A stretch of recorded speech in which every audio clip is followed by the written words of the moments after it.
Feeling স্টেশনের সার্বিক পরিস্থিতি জানাতে রামপুরা এলাকার হাজীপাড়া পেট্রোল পাম্প থেকে যুক্ত আছেন শাহরিয়ার জামান পুলক।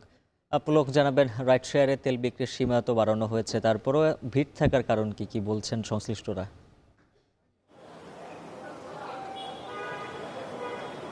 উজ্জ্বল, আমি এখন আছি রাজধানীর যে রামপুরা হাজীপাড়া ফিলিং স্টেশনটিতে।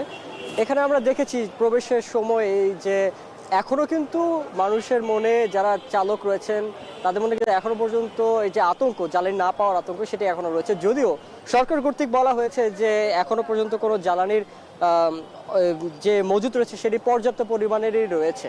কিন্তু আমরা যেটি দেখছি পেট্রোল স্টেশন বা ফিলিং স্টেশনগুলোতে, যেগুলো হচ্ছে ভিন্ন চিত্র পুরোপুরি।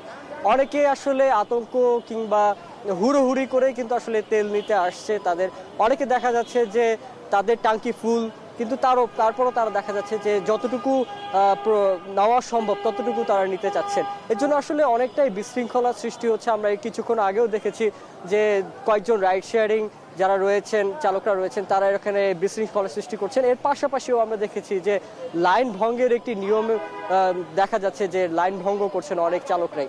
তবে আজকে যেহেতু গতকাল একটি প্রজ্ঞাপনে বলা হয়েছে যে রাইড শেয়ারিং অ্যাপ যারা রাইড শেয়ারিং এর মাধ্যমে যারা বাইক চালান তাদের ক্ষেত্রে 5 লিটার পর্যন্ত বাড়ানো হয়েছে, যেহেতু জ্বালানির মজুদ অনেকটাই স্বাভাবিক পর্যায়ে রয়েছে।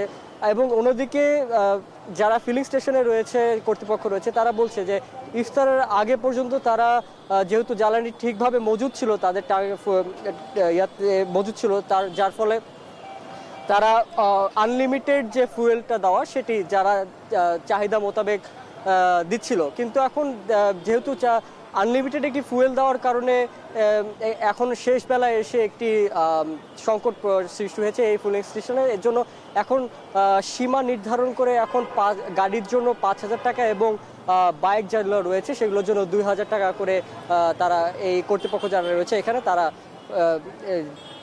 জ্বালানি দিচ্ছে। তো এই ছিল মোটামুটি আমার কাছে রাজধানীর রামপুরা থেকে ফুয়েল স্টেশনের সর্বশেষ। ফিলিং স্টেশন থেকে সবশেষ খবর জানাচ্ছিলেন শাহরিয়ার জামান পুলক।